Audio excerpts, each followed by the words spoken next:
Hey, welcome to Crafty Music Tips. My name is Crafty, and this is the second part of the Creating Your Song and Video series.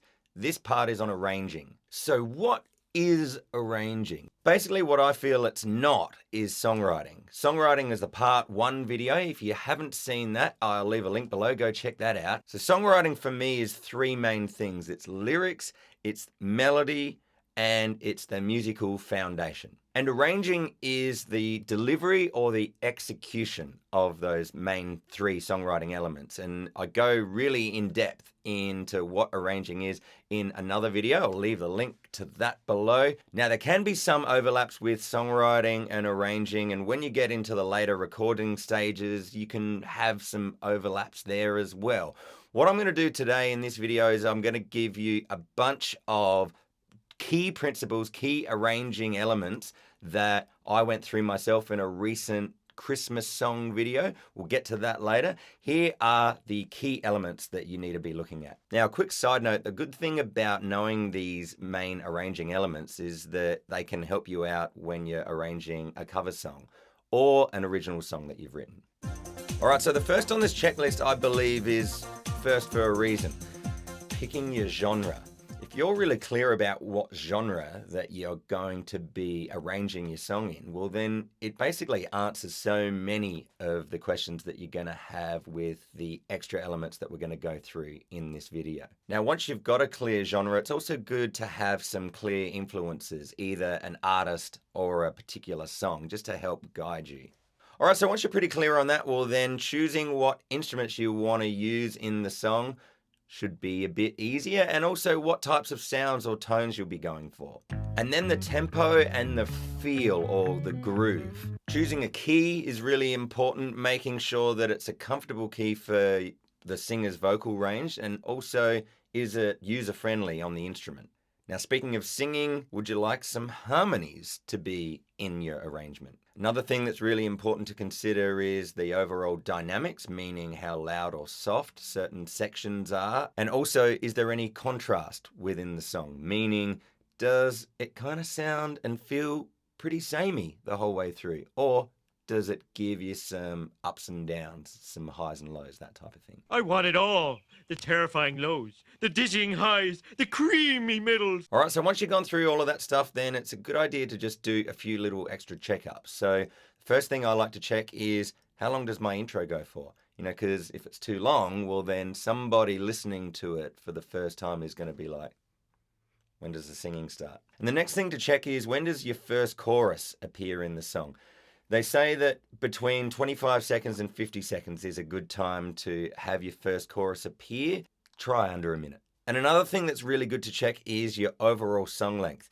Kind of think of it like a meal. You know, if you eat a really good meal, but you just eat a few too many bites, well, then you kind of just don't have a great overall memory of the meal. No more pay. A song that's too long is too long. Now, different genres will give different acceptable song lengths, but yeah, just for you, just think, what's a good song length? Now, another thing that's really good to check is, does it actually showcase your skills and your personality?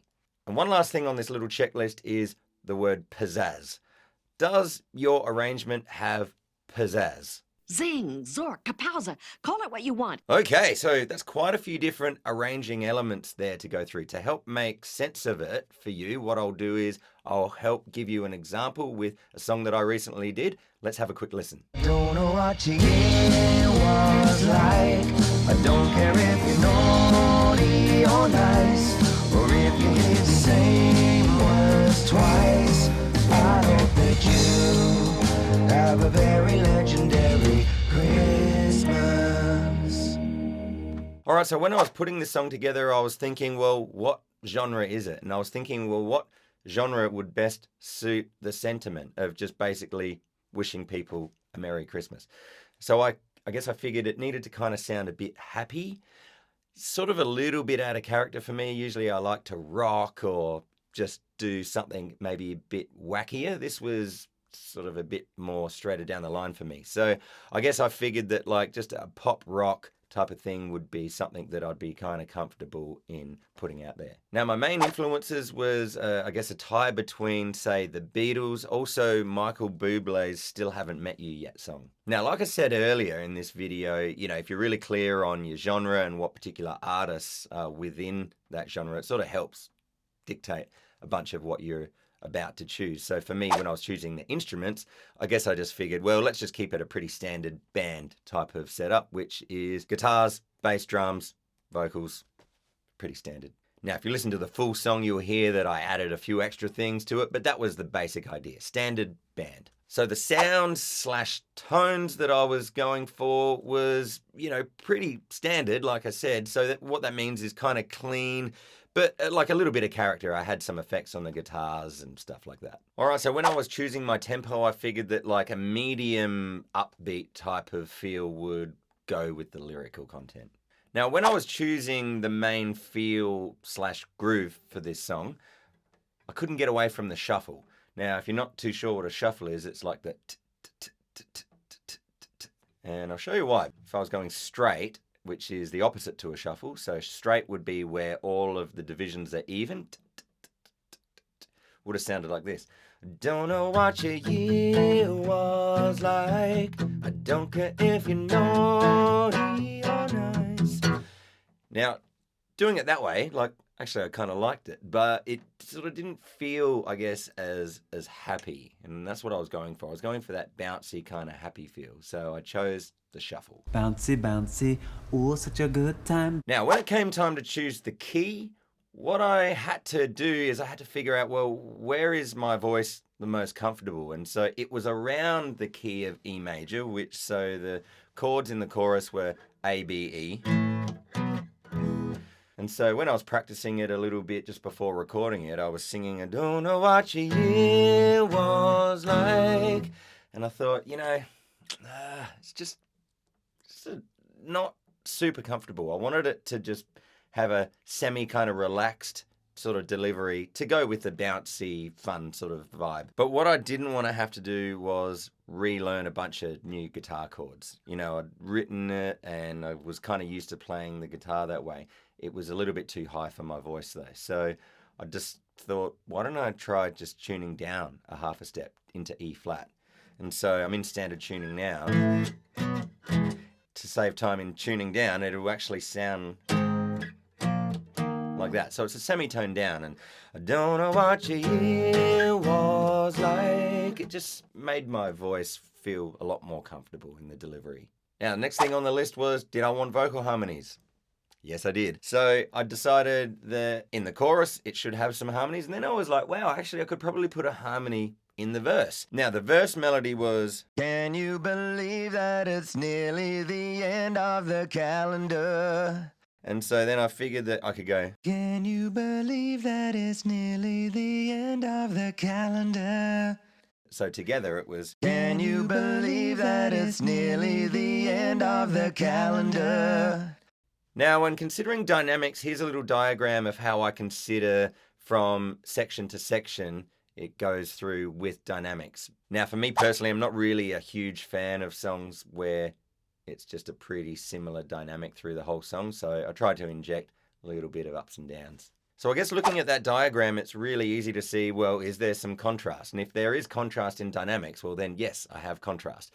But another thing that I did is in the second pre-chorus, I sing about going to Jamaica. And so I figured, well, why don't I just chuck in a little bit of a reggae musical nod?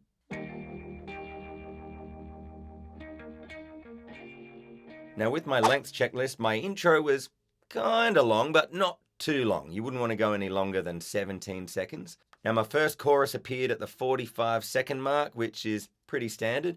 And my entire song length was 2 minutes, 44 seconds. So it could have gone a little bit longer, but I didn't want it to go that longer. I wanted to kind of get in and get out. Now, when I asked myself, does it showcase my personal skills and personality? I think it does.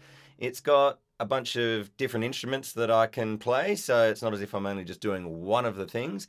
And it's got a little bit of fun attached to it. Usually I like to go more, but yeah, it was still in there. All right, last on this arranging checklist was I had to figure out, does it have pizzazz. What is pizzazz? I guess it's unique, it's something special, you know, that sort of thing. And so for me, I guess I figured that the arrangement was nothing super new, but I guess the fact that there was a showcase for my multi-instrumentalist type of skill set, that was kind of a bit of a pizzazz, I guess. I mean, it's a little bit of a different thing for me. Usually I would be either more rock or more wacky, so that was kind of something new and exciting for me. Also the fact that it was original, you know, it wasn't a cover, it was something that I wrote. Every time we say goodbye, Let's just do a quick recap. First, you know, arranging is different to songwriting. And choosing a genre can help dictate your choices. You know, be kind to your voice with choosing a key, also your instrument. Make sure you've got some sort of dynamics or contrast in your arrangement. Also considering how long certain sections should be and when they should appear. Consider how the song will be received. And really importantly, does it showcase your ability or personality? So there you go. I hope that was helpful. Now, if you haven't already done so, follow Crafty Music Tips on either of these social platforms. And if that's still not enough for you, I've got a free gift for you. It's called, actually, How Good Are You? It's a free ebook download where basically, if you're ever feeling like, actually, how am I going with my music? Now, it doesn't matter what age you are, doesn't matter what experience you have or you don't have yet. All you have to do is follow the steps and it shows you where you're at right now and where it is that you want to go and the steps to be able to take to be able to achieve those goals. So yeah, I'll leave the link below. Give it a click if you reckon it can be helpful for you. My name's Crafty. I hope this video was helpful for you. I'll see you in the next part 3 where we talk about recording your song. Take care until then. Keep rocking and I'll see you soon.